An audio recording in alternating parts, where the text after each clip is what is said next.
வணக்கம். தலைப்புச் செய்திகள் வாசிப்பது வெங்கட். கோவா நைட் கிளப்பில் பயங்கர தீ விபத்து. 23 பேர் உயிரிழப்பு. எரிவாயு சிலிண்டர் வெடித்ததால் விபத்து ஏற்பட்டதாக தகவல். புதினுக்கு பகவத்கீதை, அசாம் தேயிலை தூள், காஷ்மீர் குங்குமப்பூ பரிசீலித்தார் பிரதமர் மோடி. இண்டிகோ விமான சேவை ரத்து எதிரொலி. 37 ரயில்களில் 116 பெட்டிகள் கூடுதலாக இணைப்பு. மதுரை பந்தல்குடி வாய்க்காலில் நடைபெற்று வரும் மேம்பாட்டுப் பணிகள் முதல்வர் மு.க.ஸ்டாலின் நேரில் பார்வையிட்டு ஆய்வு செய்தார். சுங்க வரியிலும் சீர்திருத்தம் கொண்டு வரப்பட வேண்டும். நிதியமைச்சர் நிர்மலா சீதாராமன் பேச்சு.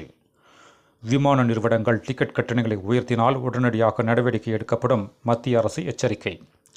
மத்திய உள்துறை அமைச்சர் அமித்ஷாவுக்கு எதிராக பழனிசாமியால் மூச்சுக்கூட விட முடியாது. விழுப்புரம் பாகம் முகவர்கள் கூட்டத்தில் துணை முதல்வர் உதயநிதி ஸ்டாலின் சிறப்புரை.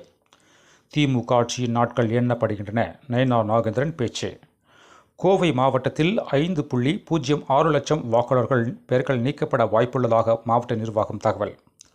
தமிழ்நாட்டு திருக்கோவிலில் உபயதாரர்கள் சார்பில் சபரிமலை ஐயப்ப பக்தர்களுக்கு முதற்கட்டமாக 5 லட்சம் பிஸ்கட் பாக்கெட்டுகளை அனுப்பி வைக்கும் பணிகள் அமைச்சர் சேகர்பாபு கொடியசைத்து தொடங்கி வைத்தார்.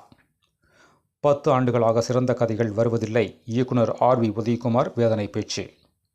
2 மாதங்களுக்கு பிறகு புதுச்சேரியில் நாளை தாவிகா பொதுக்கூட்டம். மேடை இருக்கைகள் இல்லை.